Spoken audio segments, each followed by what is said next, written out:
Exercem os espíritos alguma influência nos acontecimentos da vida? Certamente, pois que te aconselham. Exercem essa influência por outra forma que não apenas pelos pensamentos que sugerem, isto é, têm ação direta sobre o cumprimento das coisas? Sim, mas nunca atuam fora das leis da natureza. Imaginamos erradamente que aos espíritos só caiba manifestar sua ação por fenômenos extraordinários. Quiséramos que nos viessem auxiliar por meio de milagres e os figuramos sempre armados de uma varinha mágica. Por não ser assim é que oculta nos parece a intervenção que tem nas coisas deste mundo e muito natural o que se executa com o concurso deles.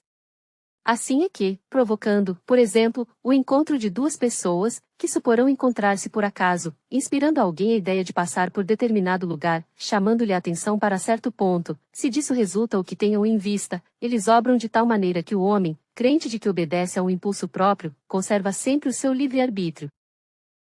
Tendo, como tem, ação sobre a matéria, podem os espíritos provocar certos efeitos, com o objetivo de que se dê um acontecimento.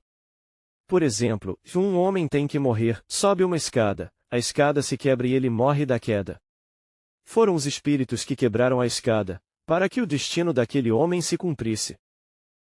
É exato que os espíritos têm ação sobre a matéria, mas para cumprimento das leis da natureza, não para as derrogar, fazendo que, em dado momento, ocorra um sucesso inesperado e em contrário àquelas leis. No exemplo que figuraste, a escada se quebrou porque se achava podre, ou por não ser bastante forte para suportar o peso de um homem. Se era destino daquele homem perecer de tal maneira, os espíritos lhe inspirariam a ideia de subir a escada em questão, que teria de quebrar-se com o seu peso, resultando-lhe daí a morte por um efeito natural e sem que para isso fosse mister a produção de um milagre. Tomemos outro exemplo, em que não entre a matéria em seu estado natural. Um homem tem que morrer fulminado pelo raio. Refugia-se debaixo de uma árvore. Estala o raio e o mata. Poderá dar se tenham sido os espíritos que provocaram a produção do raio e que o dirigiram para o homem? Dá-se o mesmo que anteriormente. O raio caiu sobre aquela árvore em tal momento, porque estava nas leis da natureza que assim acontecesse. Não foi encaminhado para a árvore, por se achar debaixo dela o homem. A este, sim, foi inspirada a ideia de se abrigar debaixo de uma árvore sobre a qual cairia o raio, porquanto a árvore não deixaria de ser atingida, só por não lhe estar debaixo da fronde o homem. No caso de uma pessoa mal intencionada disparar sobre outra um projetil que apenas lhe passe perto sem a atingir, poderá ter sucedido que um espírito bondoso haja desviado o projetil? Se o indivíduo alvejado não tem que perecer desse modo, o espírito bondoso lhe inspirará a ideia de se desviar, ou então poderá ofuscar o que empunha a arma, de sorte a fazê-lo apontar mal, porquanto, uma vez disparada a arma, o projetil segue a linha que tem de percorrer. Que se deve pensar das balas encantadas, de que falam algumas lendas e que fatalmente atingem o alvo? Pura imaginação. O homem gosta do maravilhoso e não se contenta com as maravilhas da natureza. Podem os espíritos que dirigem os acontecimentos terrenos ter obstado a sua ação por espíritos que queiram o contrário? O que Deus quer se executa. Se houver demora na execução, ou lhe surjam obstáculos, é porque ele assim o quis. Não podem os espíritos levianos e zombeteiros criar pequenos embaraços à realização dos nossos projetos e transtornar as nossas previsões? Serão eles, numa palavra, os causadores do que chamamos pequenas misérias da vida humana? Eles se comprazem em vos causar aborrecimentos que representam para vós provas destinadas a exercitar a vossa paciência. Cansam-se, porém, quando veem que nada conseguem. Entretanto, não seria justo, nem acertado, imputar-lhes todas as decepções que experimentais e de que sois os principais culpados pela vossa irreflexão. Fica certo de que, se a tua louça se quebra, é mais por desazo teu do que por culpa dos espíritos. Destes, os que provocam contrariedades obram impelidos por animosidade pessoal, ou assim procedem contra qualquer, sem motivo determinado, por pura malícia. Por uma e outra coisa.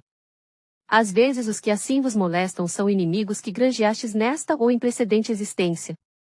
Doutras vezes, nenhum motivo há. Extingue-se-lhes com a vida corpórea a malevolência dos seres que nos fizeram mal na terra? Muitas vezes reconhecem a injustiça com que procederam e o mal que causaram, mas, também, não é raro que continuem a perseguir-vos, cheios de animosidade, se Deus o permitir, por ainda vos experimentar. Pode-se pôr termo a isso? Por que meio? Podeis. Orando por eles e lhes retribuindo o mal com o bem, acabarão compreendendo a injustiça do proceder deles. Ademais, se souberdes colocar-vos acima de suas maquinações, deixar-vos-ão, por verificarem que nada lucram. A experiência demonstra que alguns espíritos continuam em outra existência a exercer as vinganças que vinham tomando e que assim, cedo ou tarde, o homem paga o mal que tenha feito a outrem. Têm os espíritos o poder de afastar de certas pessoas os males e de favorecê-las com a prosperidade? De todo, não, porquanto há males que estão nos decretos da providência. Amenizam-vos, porém, as dores, dando-vos paciência e resignação. Ficai igualmente sabendo que de vós depende muitas vezes poupar-vos aos males, ou, quando menos, atenuá-los.